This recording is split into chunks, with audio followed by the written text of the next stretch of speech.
Okay, good evening, everybody. Welcome to another edition of Complete Sports Media's podcast. I'm your host, Darren Campbell. And as you can see to my right, left on the screen here is Jason Cameron joining me. Hey, Jason, happy Monday. Happy Monday, man. How you doing? Oh, I'm doing really great. Another fantastic weekend of sports we get to break down tonight, and a couple of Monday Night Football games, so that'll be fun to talk about them a little bit. And but let's talk about the biggest event of the weekend. Boxing's not always the front and center for North American sports, but this past Saturday, the fight between Lomachenko and Lopez was really on top of mind. It was one of the first times we've seen a fight of this magnitude being on free TV. And that really, I think, increased the viewership, the interest, and everybody was really excited for this one. And especially with Lomachenko being considered probably the best pound-for-pound fighter in the world, he came in and was upset, huge upset. And it was really fun to watch. I'm sure you enjoyed it. And what did you take away from the night's festivities?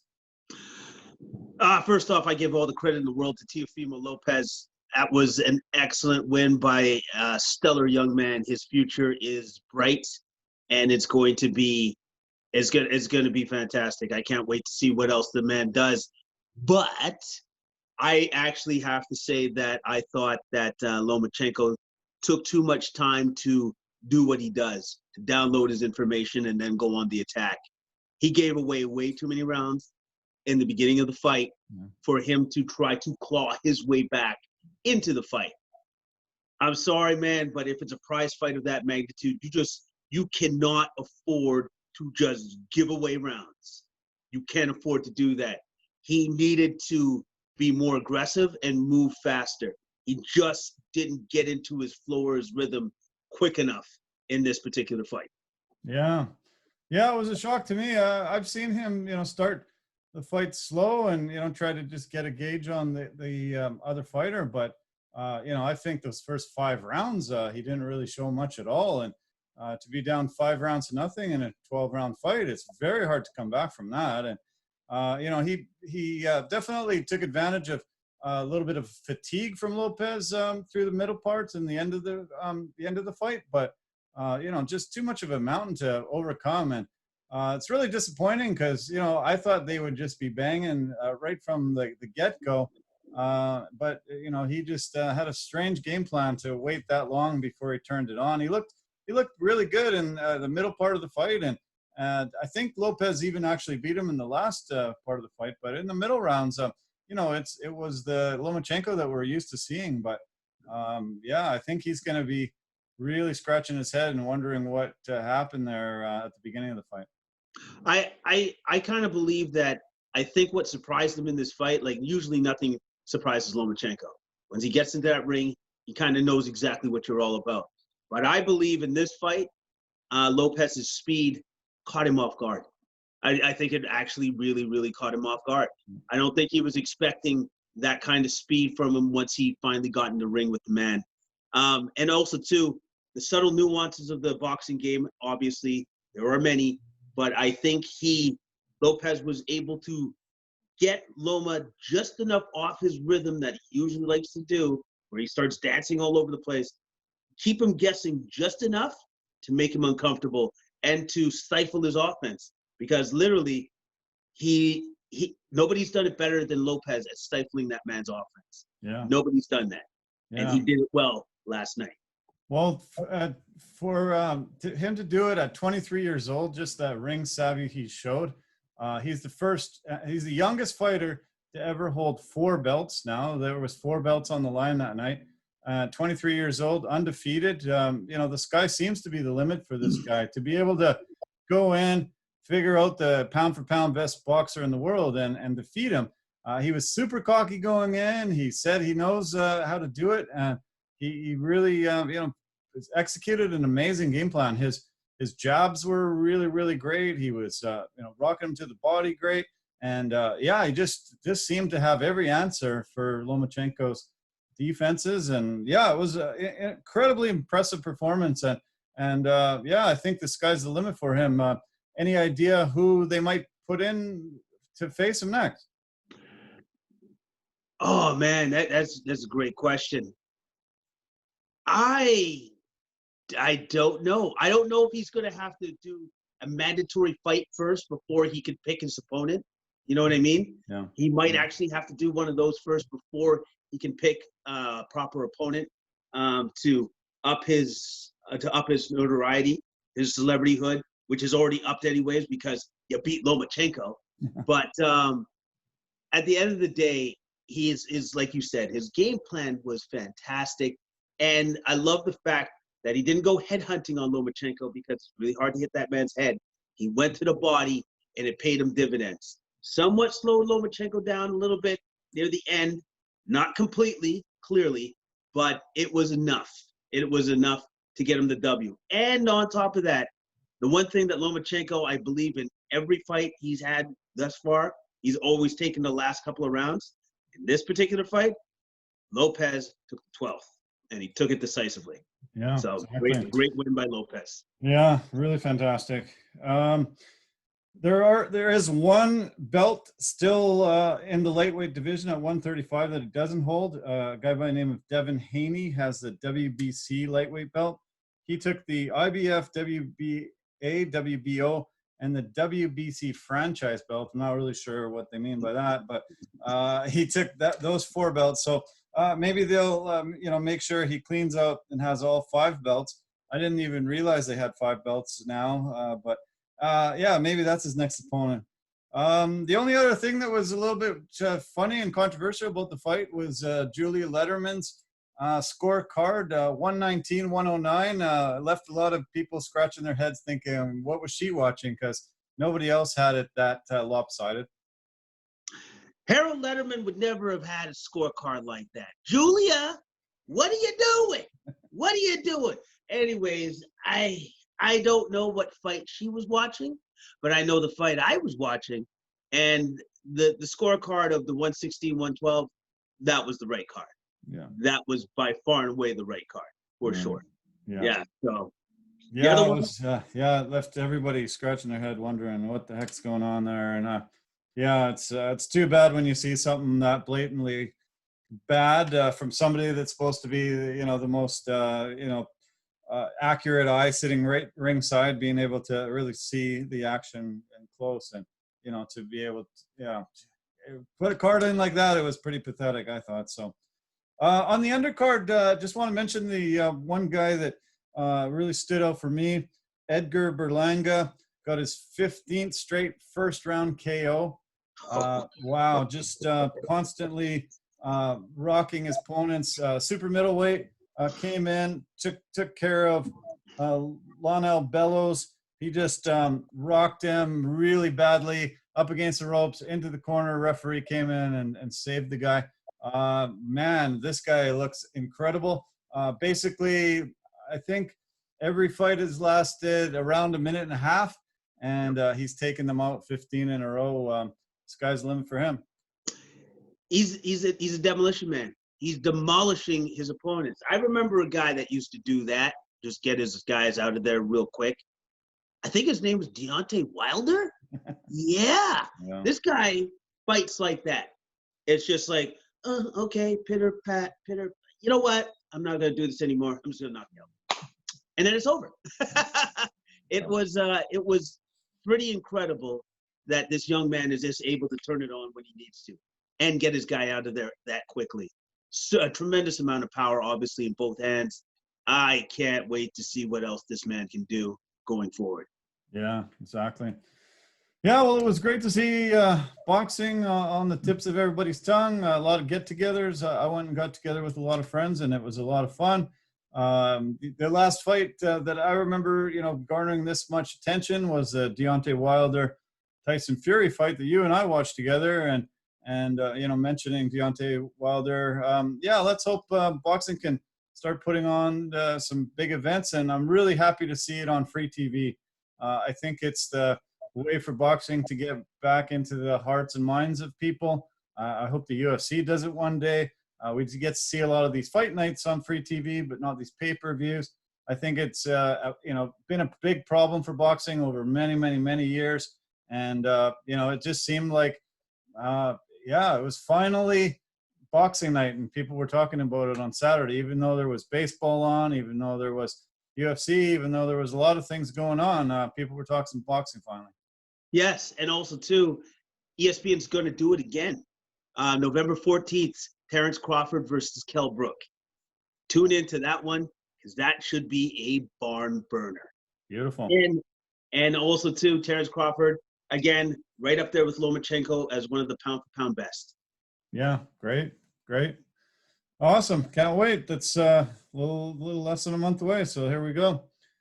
Okay, well, why don't we turn to the NFL? Week 6 was really great to watch. A lot of exciting matchups.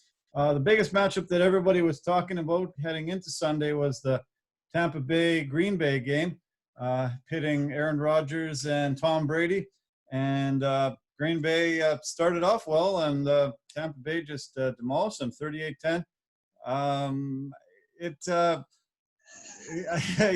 was a crazy game. And what were your thoughts of that one? Did you watch it?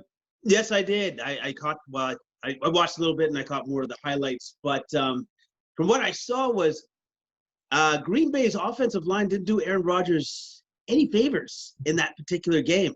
The defensive line just poured through like a storm coming. Aaron Rodgers was literally running for his life for the bulk of that game.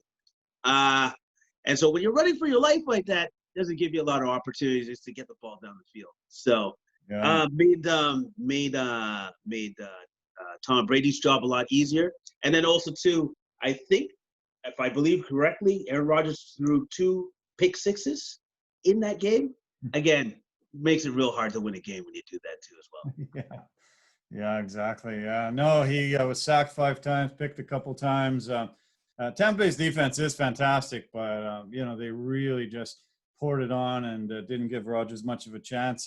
Rodgers did score that early touchdown and probably had one of the worst TD dances I've ever seen in my entire life. Did you catch him on the sideline trying to do some funky little jiggle of his hips? And did you see that? I did see that, and I think his teammates that understand rhythm and the movement of the body just said, "Stop while you're ahead. Just let's get you to do something else. Why don't you just spike the ball? The next time, just spike the ball, and we'll call it a day." It was outrageously bad. It was hilarious, but Brady didn't have that great of a game. He only was 17, 27, 166 yards, 2 TDs, but. He is 49-13 following a loss now in his career. So he just continues. Tampa Bay, with that defense, I think they can go really far. And Brady just has to just be good, good enough to keep them going.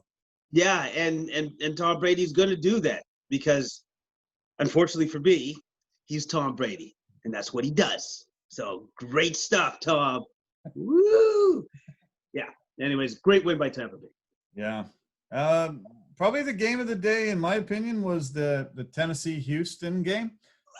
Ended in overtime. Tennessee won 42-36. Derrick Henry, man, that guy is a beast. We talked about him last week, the size of the guy and the speed. I think he got up to, 21.6 miles an hour on the long touchdown run he had from there, close to their end zone, boom, right all the way down the field. 264 yards from scrimmage, 212 yards on the ground. Is anybody going to be able to take this guy down and stop him? No, nobody. Nobody's going to do it. Like the guy, he was incredible. He literally was incredible in that game. Well, you know what really stood out to me was for that long touchdown run of his. He's that big. And he's got breakaway speed, and he pulled away from the defense. I was like, "Oh my goodness, that is not a natural thing to see. That is by far and away not a natural thing to see." And I will give the head coach Mike Vrabel all the credit in the world by putting the ball in his number one offensive weapon's hands instead of the quarterback for the play that got him the win in that game. Yeah. That was Fun. absolutely amazing play call by Braves. I was just over the moon by that. Such a great play call, and definitely trusting your player, putting it in his hands and telling him, go get it, go win this game for us. Awesome job. I'm not sure why more NFL teams don't do it, because you take the quarterback off. You can take the quarterback off the field, and you can have another guy blocking and open up a hole for the guy. But the direct snap right to him, he was able to put it in and get the victory. During the coin toss of overtime, Deshaun Watson looked down and realized that it wasn't the call he made, and went, oh no, and he knew that was it. Tennessee was going to get the ball, give it to Henry, march down the field, and take the win. Houston had a really good chance to win this game. They were down close to they scored a touchdown, and then they decided to go for two, and it was blocked. It was batted down through the lineman there. What do you think of that call? Was it the right call to make at the time? I know hindsight's 2020, but man, I'm a stickler for just like going for the for sure points. You know what I mean? I think I probably would have went for the for sure point, but like I like this courage and going for that and trusting in his team and stuff. But your record is not good, so I probably just would have went for the point, to be honest with you. Yeah. And then get the encouragement in the team and boost the team's morale in that by getting for sure point instead of going for two and not getting it. Yeah, well, Romeo Cannell's taken a little bit of heat from it, and it's too bad. But they were searching for that second win. They played really good, but they just weren't able to close it out. Tannehill played well. Unfortunately, Taylor Lewan, their offensive tackle, tore his ACL. He's out for the season, so that's going to be a big blow. You and I've talked about this week after week because of this unique season, no preseason, lots of injuries. We're seeing so many guys going down. I was watching Dallas game tonight, and they said they only have one starter left from the guys that started the season on the offensive line. So pretty rough, pretty tough to keep going. And they're getting killed right now by Arizona 21-3. First game without Dak Prescott. Andy Dalton came in. He had a pretty decent career in Cincy, and came in as probably the most experienced backup quarterback in the league. But I don't know if he's going to be able to take this Dallas team very far. Arizona was running on them heavily tonight, and even Kyler Murray had a huge 80-yard touchdown pass to Christian Kirk. Arizona looked fantastic tonight over Dallas. Kyler Murray has just a wealth of offensive weapons that he can pass to. Thanks, Bill O'Brien, for that. Anyways, but I don't know what Dallas is going to do. There's big trouble in Big D, as they would say. And I think they might just have to go into survival mode for the rest of the season, to be honest with you. Yeah, true. Abbotsford native Chase Claypool, coming off his big 4-touchdown game, had another great game, played really well, and he came really close to getting his second touchdown of the game. Reached out just as he was falling and hit the goal line. They called it a little short, gave it to the running back, and he got it in. But he finally was probably the defense's focus, and he still had a great game. I think the future is incredibly bright for this kid. Oh, yeah, of course it is. Let's look at, what? The Pittsburgh front office, when they went after that guy, somebody was clearly doing their homework. He is a fantastic player, and he's going to be a good one. Like, I see Chase Claypool being like a Hines Ward for this team. There's somebody that's just going to be solid, who's going to be a leader in the locker room eventually once he matures a little bit. But number one and foremost, he's a great player. He's a great player, and has a great personality, very humble. Very humble. Yeah, definitely. That Canadian background, I think, helps him keep that humility, and he just wants to get better. And I think it's going to be super fun to watch him this entire year and on through his career. The Ravens had a huge win over the Eagles, 30-28. They're started 5-1 now, and the last two times they started 5-1, they won the Super Bowl, 2000 and 2013. So what do you think, Lamar Jackson? I know he was really mad and upset that the Chiefs and Patrick Mahomes took the shine off of him last year, but this team's looking really solid, and with Lamar Jackson back there, are they Super Bowl bound again? Well, I don't know. I guess you just kind of called it, didn't you? Didn't you?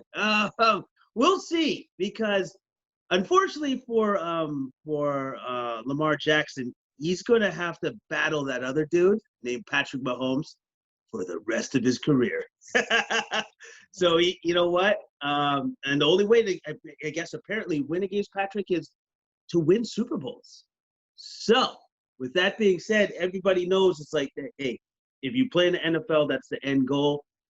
I don't know if they're good enough to even get there this year, but they're well on their way to getting there if they continue to play as well as they have. Yeah, definitely. They're always, defensively oriented, but to have Lamar Jackson there and the weapons he have, I think they're going to go far. So, it's early, but we'll see. One of the great stories from the weekend was Tua Tagovailoa finally getting his first 2 NFL snaps and was able to complete a couple passes late in the game. He suffered a possible career-ending he suffered that career-threatening injury in November 16th of 2019. And October 18th, 2020, he's back on the field, able to complete a couple NFL passes. Great story. Really nice to see the reception he got. Ryan Fitzpatrick was on the sidelines, and he was going, "Come on, crowd, let's go. Let's give it up for the kid." Great teammate, Fitzpatrick. I think they're going to keep with Fitzpatrick for a while because he's doing really great, but nice to see Tua out there finally getting an opportunity. Oh yeah, for sure, and especially after that really, really bad injury that he did suffer. And I'm so happy to see that the young man can get himself back on the field and get himself healthy and right to contribute to the team, for sure. Yeah, there was a really nice post that somebody made. I don't think it was him, but after the game, after everybody was gone, he got dressed and he went out onto the field and sat in the middle of the field and FaceTimed his parents. And somebody showed him out there and said, "Wow, look at this." And they asked him later on, "Why'd you do that?" And he said, "My parents never missed any games. They're always at the game, and they're not allowed to be here right now. And I decided I'd go on the field and have them share this moment with me and do a FaceTime talk with them." And it was really touching, really cool. And he's a very big family guy. And just the amount of persistence it took for him to recover from that injury and finally get an opportunity. And Fitzpatrick knows that, this is the future for them. He's just holding the job for now. But, great story coming out of the weekend. Oh, yeah, for sure, man. And also, too, it just kind of reemphasizes the fact that, yes, we're under a different time right now. But we cannot forget about the people that have always supported us and kept the torch going for us as we've gone through these tough times. And that young man has definitely never forgotten that his parents have always been there for him throughout the course of his career and have always been rooting for him to do well. So that was awesome for him to do that. Yeah, sure was. Yeah, really great. I guess one of the things I wanted to mention was Atlanta got a big victory, got their first one of the season. Julio Jones was 8 for 137 and 2 touchdowns. That was his 57th 100-yard game, and now he's 4th in all-time receivers for 100-yard games. The 3 guys ahead of him, Jerry Rice, Marvin Harrison, and Randy Moss. Pretty neat to see him join that elite company. He's had his struggles being able to get the ball, keep healthy, but nice to see him join that elite company and be mentioned with the greats of all time. Yeah, man, because he is one of the greats of all time. And it's unfortunate that the Falcons season hasn't gone the way that they would have liked, or the way that I would have liked, for sure. But you can't forget just the greatness of this man. He is one of the best receivers in the league, and he proved it again last night. Yeah. Larry Fitzgerald got his 200 got a reception tonight, 249th consecutive game with a catch. Guess who leads that category ahead of him? Wait. It couldn't be Jerry Rice. Could it be Jerry Rice? Yeah, you're right. Yeah. Greatest of all time. So, nice to mention Jerry Rice's name a couple times. Fitzgerald, has become a second and third option now in Arizona. They've got some younger speed burners, and with Hopkins joining that team, he's not exactly the focal point anymore, but nice to see he's still contributing and giving them an opportunity. As I said, they were up 21-3 here. Let's see. Anything else we got to talk about for the weekend? Steelers, we mentioned Claypool. Steelers had the big 38-7 win. They're undefeated, same as Titans. Big battle against them next weekend. That's kind of the game I'm looking forward to the most. 5-0 Steelers. First time they've been 5-0 since 1976, I think it is. And Titans 4-0 with Derrick Henry, like we mentioned. Tannehill playing really great. That's going to be a really fun matchup to watch. Oh, yeah, man. I can't wait to see that. I can't wait to see what Derrick Henry does in that game. And I can't wait to see what our boy Chase Claypool does in that game. Yeah. So that should be – I'm looking forward to that being a barn burner. Maybe as good as Tennessee, Houston that we just saw. I would like that. I would love that. Yeah. Yeah. What else? Dolphins, we mentioned that. Decimated the Jets, 0-6. Adam Gates is on the clock. I don't know if he'll have a job for very much longer. I'm just going to say about Adam Gates, I think the front office for the Jets just wants to solidify the number one pick. So by solidifying the number one pick, we're just going to let him keep his job. Pretty simple. Yeah. They make sure that they'll keep losing throughout it. Yeah, that's a good point. The Chiefs had the big 26-17 win over the Bills today. Looked strong doing that. Niners, Jimmy Garoppolo came back and had a really great game. 24-16 victory over the Rams. Good to see Jimmy G coming back and doing well. Yeah, man. He actually, for one of the first times, I think this season, for me anyways, personally watching him play, he just looked comfortable in the pocket, just passing out of there. He looked good. And also, too, I think he has that damaged ankle still, but it looked like he was able to drive off that ankle in this particular game and really fire the ball in there. So great to see Jimmy G starting to get his footing, so to speak. Yeah, exactly. Yeah. Colts were down 21 points to the Bengals, came back. Phillip Rivers really drove them well, and they had a 31-27 win over the Bengals. Bengals are usually pretty crappy, but Joe Burrow has, injected some life into that team, but big victory from the Colts coming back. Giants over Washington 2019, and Patriots lost. Not looking good. 2-3 out of the gate. Can't seem to get very many touchdown passes. I think that was the second game this season. They have 0 TD passes. Broncos beat them 18-12. Newton came back, and you thought that was going to inject some things into that team, but they didn't look good at all. Yeah, and also too, they had their chances. I believe at the end of that game, Denver turned the ball over twice. Locke had 2 interceptions at the end of the game, so they had a chance to come back and win that game, but they squandered it and unfortunately suffered the loss. Yeah, crazy. Yeah, well, another great week of football. A lot of fun, a lot of interesting storylines, and nice to have a couple games today. I was like 2:00 today on a Monday. Wow, lucky I'm not working like a lot of unfortunate people out there. Lucky I can keep my eyeballs on this game and watch it. It's nice that they're having some COVID games. We're getting a Tuesday game last week. We got a early Monday game. We're getting games outside of the norm. It's kind of fun.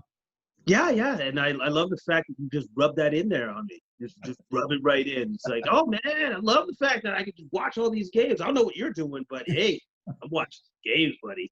But no, it is cool. It is cool to see that the league has been able to do that, but also too, they've had to restructure some of the games because of the COVID that has been running rampant through some of the teams.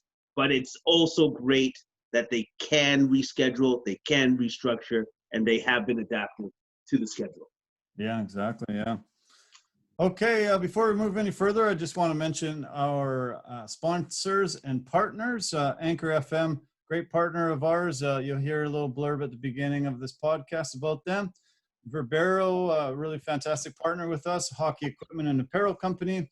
They're an industry leader in performance, value, and technology.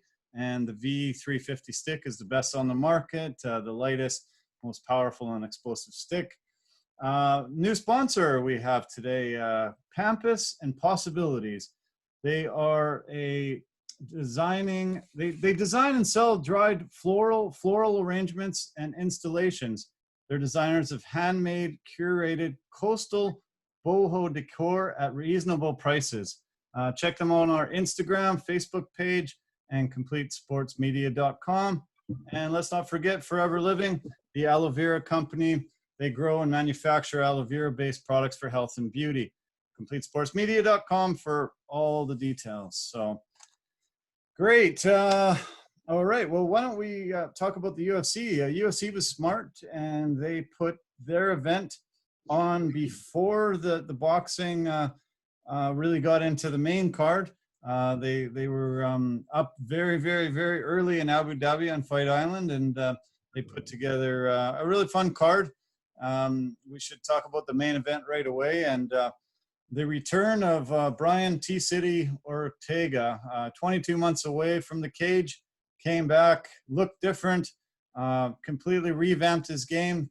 He's always been considered a jiu-jitsu expert, but he went in and faced a Korean zombie who is an amazing technical striker and was able to completely dominate him, shut him out, and get him really, really big decision victory. What do you think of Ortega's performance? Well, I think his time off during this COVID has really paid dividends. And I believe the fact that he changed camps. My goodness, his stand-up was a thing of beauty to watch. It really was. Especially in, I believe it was the third round, where he did the spinning elbow, caught Korean Zombie coming in, to the point that Korean Zombie didn't remember the rest of the fight going forward. Wow, man. Just wow. And also, too, that just goes to show the Korean Zombie is a zombie. Super tough. For a man to know that I don't remember the rest of that fight, I just went on autopilot, that's pretty amazing stuff. That's pretty cool.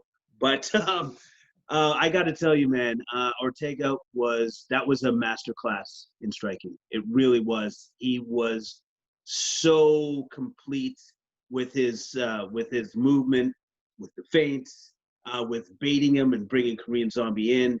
I was very, very impressed by the dominant performance by Ortega.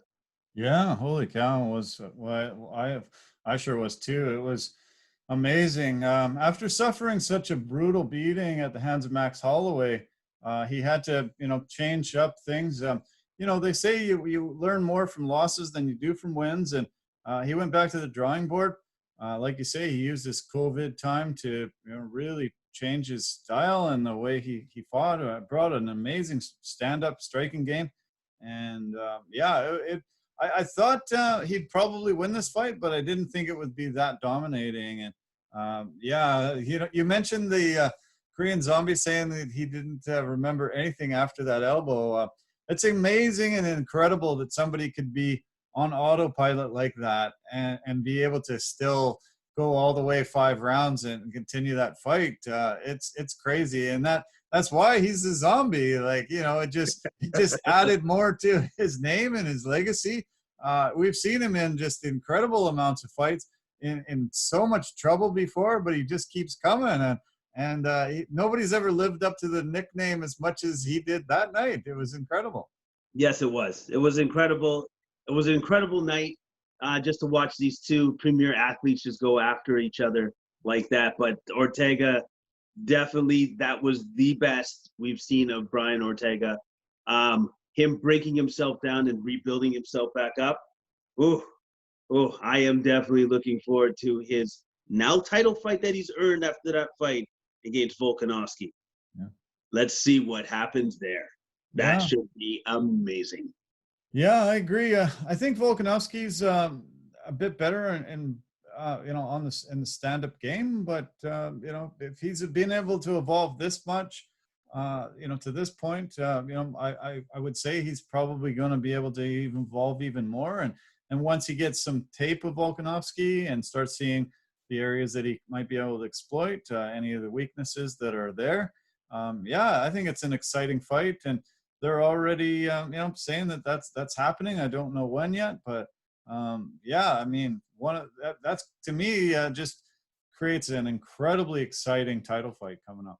Oh yeah, man, incredibly exciting because let's not forget Ortega's only lost one fight. That's it. Right? Lost that one fight, and he comes back looking better than ever the next fight.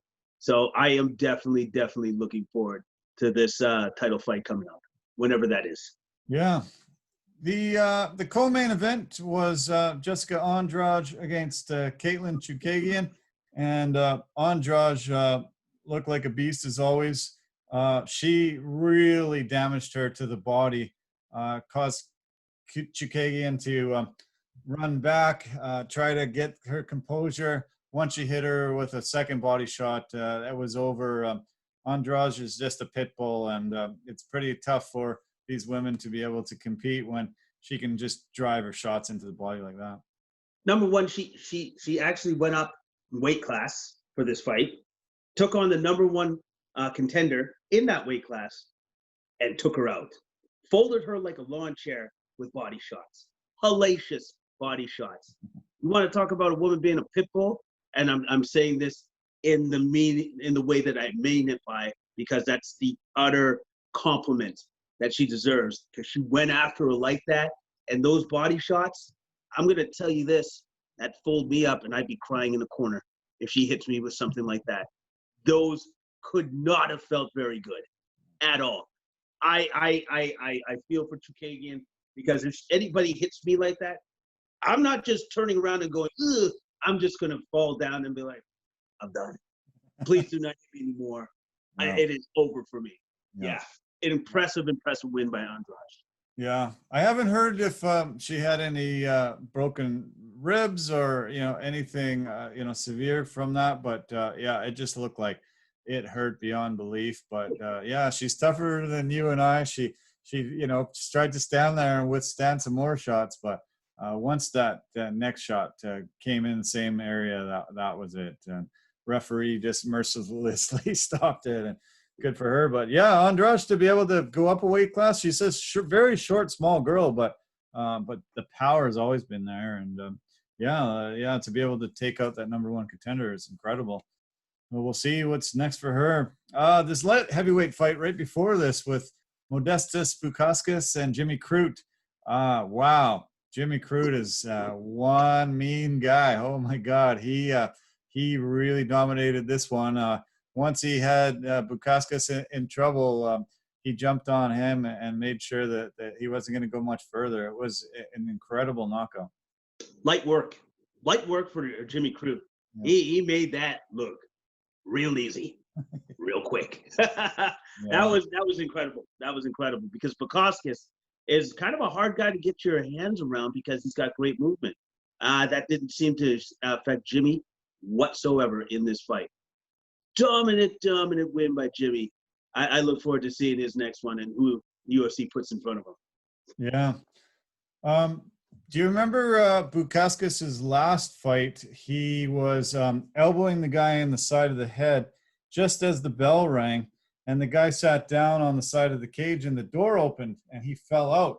Oh, right. Do you remember that one? Yeah. Yes, I do. He didn't really have an opportunity to land those elbows. Crute didn't go in for that clinch, and he was able to do that. So Crute had a good game plan and took him out quickly. It was 2 minutes into the first round, and it was done. But yeah, I think Bukauskas is a tough guy, but I think he bit off a little more than he can chew with Crute there. Yeah, I believe so too. And then also too, I do remember Crute did have a call out, and I believe it was Krylov that he called out in that. So if they do make that fight happen, ooh, that's gonna be a good one. That's gonna be a good one. I like that. I like that matchup. I like it a lot. Yeah, light heavyweight Krylov. That was a great call out. That'll be a lot of fun. Yeah. Okay, so there was a welterweight fight between James Krause and Claudio Silva before this one, and Krause looked really great. He was facing a guy that was on a 14-fight win streak, was able to really dominate in a lot of areas and take the big win. Yeah, and especially considering that he was definitely compromised from the leg kicks from Silva. Definitely tore up his lead left knee, I believe, and it was injured to a certain extent, but still toughed it out and gutted out a gutsy win for himself. Great win by Krause, for sure. Speaking of call-outs, did you hear who he called out? I do not remember who he called out. Who did he call out again? Joaquin Buckley. Oh. I wouldn't have done that. I'm shocked that people are calling out Buckley after that incredible head kick knockout highlight of the year, highlight of the decade. It was funny that a guy would choose him to call out. Yeah, man. I'd probably call out a lot of other people. I just don't know if I'd call out the guy that did one of the most amazing KOs of recent decade. You know what I mean? So, but hey, I give James Krause all the credit in the world for saying, "Oh, okay, you can do that. Well, watch this. I'm gonna try to beat you." I don't know if he can, but I like the idea though. Could be a good fight if they make it happen. But I believe actually, looking forward, Buckley already has a fight next month. Okay. Yeah.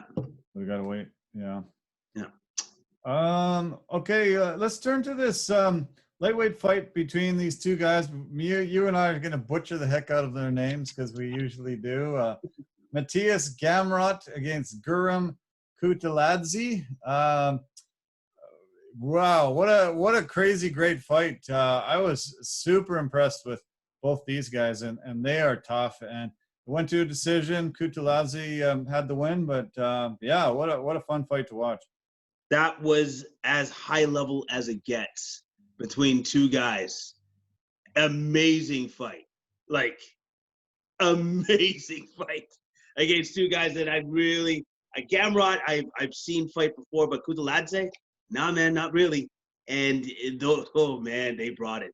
Man, did they bring it. I was super impressed with this fight. But you know what I was more impressed by at the end of the fight, post-fight? Kutiladze saying, no, man, judges got it wrong. Yeah. I didn't win. Yeah. Because I'm an honest man. Like, I don't think I've ever heard a fighter anywhere in any sport ever say that before. That is a first for me. And you know what? I kind of respect him a little bit more for his own honesty and his own humble opinion on if he won that fight or not. So I'm a fan. You know what? I'm a fan of both of these men because they brought a great fight. That was fantastic fight. Definitely fight for me on this card. He just got into the UFC, made his debut because he was in the same camp as Khamzat Chimaev and was given an opportunity. When Jimmy Crute won his fight, he came out of the cage, went right up to Dana and said, well, what do you think? What do you think? Give me the 50 G's. Dana was sitting with Khamzat at the time. Chimaev was there, and they were hanging out. I think it's Dana White's new buddy, and he's going to start being able to bring in all these guys from his camp. It's in Sweden, but these guys, he knows them from a lot of the area around the Abu Dhabi, and they have fight camps around there. So it was an impressive fight. I thought Gamrat actually took it, though. I was surprised when the judges gave it to Kutiladze, but man, what an incredible war between those two guys, and super high level. just coming into the UFC, being able to fight that great. It's a lot of fun. We've seen so many UFC debuts this past year. I think the most we've ever seen in any year by far. And it's incredible that they keep finding this talent and bringing it in. And these guys are having these amazing, amazing performances. Yeah, and also too, it just shows the level of skill as the sport evolves and as these guys keep coming into the UFC, just how good they actually are. Yeah. As they step into the UFC octagon for the first time, and you're like, huh, this guy looks like an experienced veteran already. This is amazing. But that's what you're dealing with now as this sport has evolved. You're dealing with guys that have been doing mixed martial arts or MMA since they were 4 or 5 years old now. And this is the result of that, which is by far and away better fights and higher level, higher skilled fights. Yeah, I wish I had the stats in front of me. I'm going to try to find them. Maybe I'll put them on the website. But they were saying that this Kutiladzi guy had hundreds of fights in judo and hundreds of boxing fights and hundreds of wrestling fights and hundreds and it was just amazing what he had done in his career. And as you say, a lot of these guys are starting fighting when they're 4 or 5 years old, and they're getting into the UFC when they're mid-20s and even later sometimes. And they've been in every kind of fight situation that a guy can be in, and the bright lights and the moment doesn't phase them. They just go in there and do what they've always done their whole life, and we're seeing the result, and we're blessed. It's amazing. I'm so impressed with these guys coming in, getting a shot, and changing their life. Yeah, man. Because like you look at Kutiladzi, looks like his body looks like beaten iron. You know what I mean? Like it was impressive to say the least. Yeah. So I am not surprised to see that this man has fought. I don't know, combined with all the mixed martial arts that you can have in mixed martial arts, like 400 freaking times. I'm not surprised at that. I'm not surprised at all. Yeah, it's pretty awesome. Yeah. Let's talk a little bit about women's flyweight fight. Canadian Jillian Robertson looked great. She was able to get Poliana Botello to the ground. Tons of grounded pound. I couldn't believe it was like almost 100 ground strikes she gave her. Got her full mount and was able to just rain them down. Botello was tough and strong through it, but great performance by the Canadian Jillian Robertson. Yeah, man. Very crafty on the way that she managed to drag her opponent into her realm on the ground and just completely and utterly dominate her when she was down on the ground. I found it was just impressive to see that she only needed the one takedown and one alone for every round, and she made it count. Botello was not able to get up once after that. Yeah. Impressive win. Yeah, totally. Yeah. She said she was really unhappy because she didn't get the stoppage. She said that she wanted only stoppages in her whole entire career, and so she was really critical of herself. But I don't think you can expect to be able to take out every single opponent that you have all the time. And I was impressed by her performance, and I think she's got a lot of great fights ahead of her.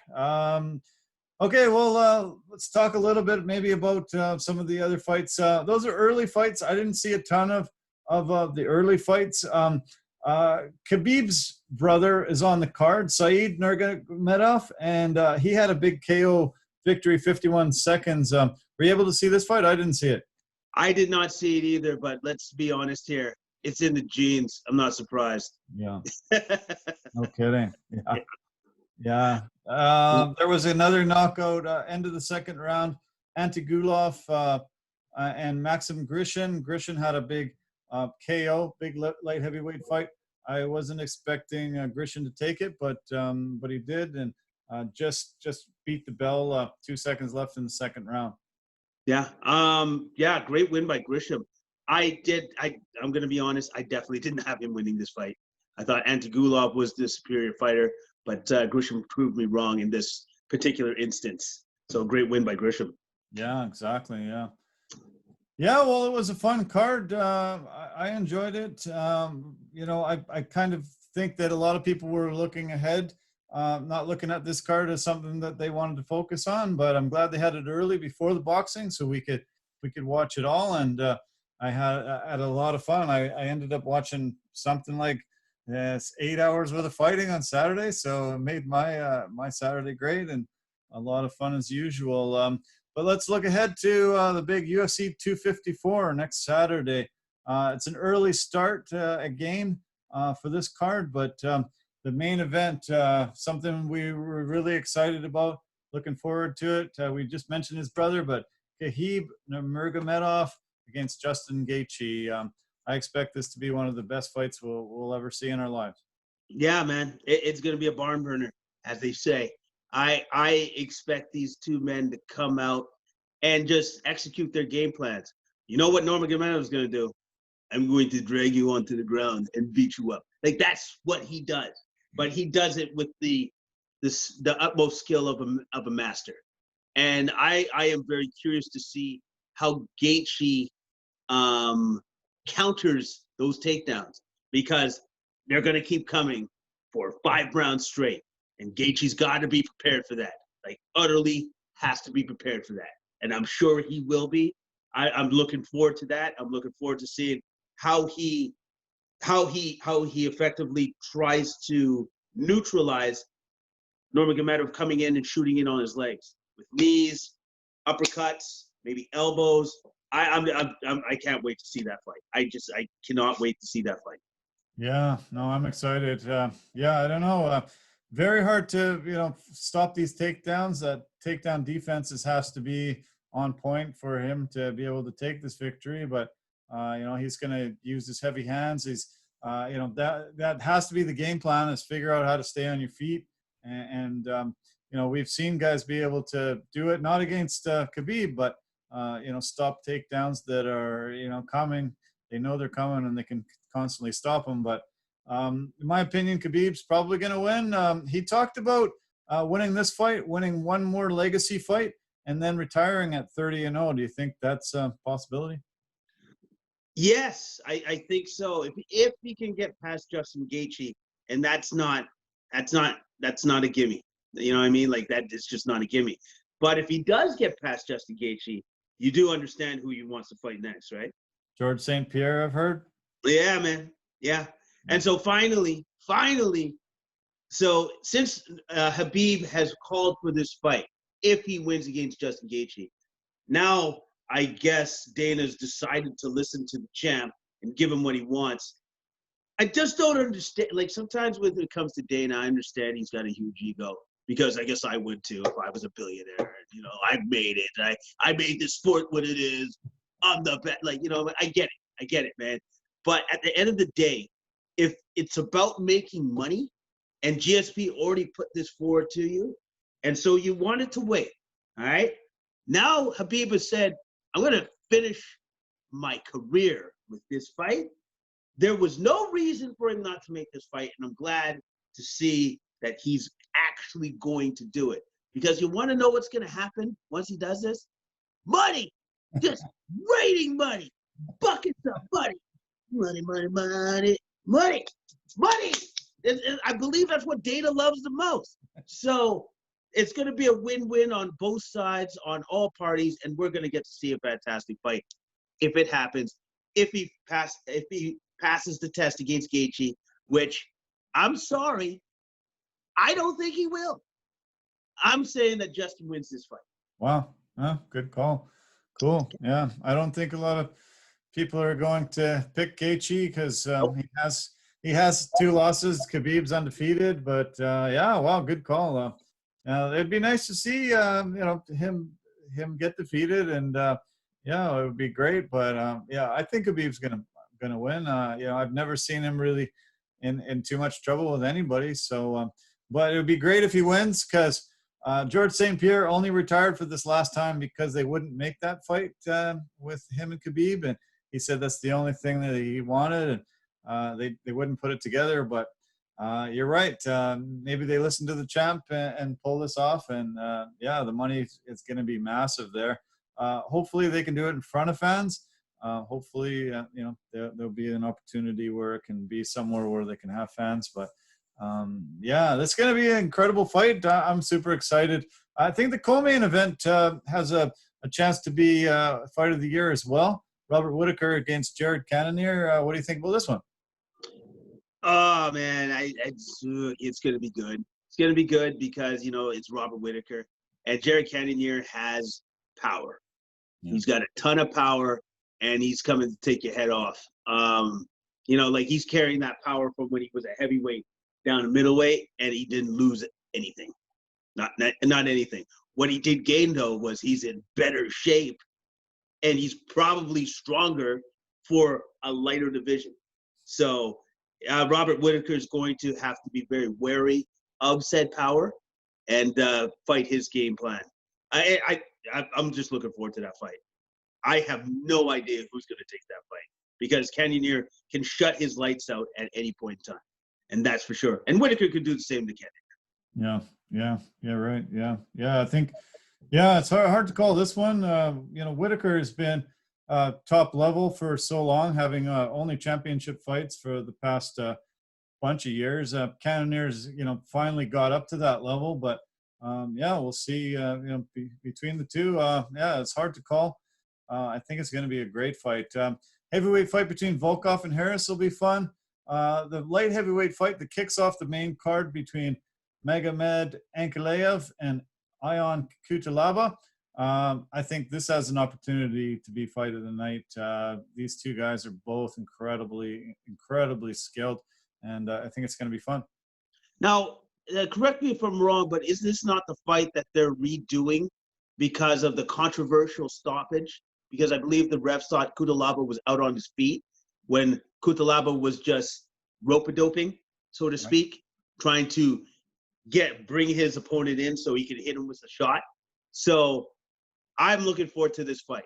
I really am looking forward to this fight because it looked like it was beginning to look like it was going to be a great fight until that unfortunate bit of business did happen. So, yeah, it's a great way to start off the card for sure.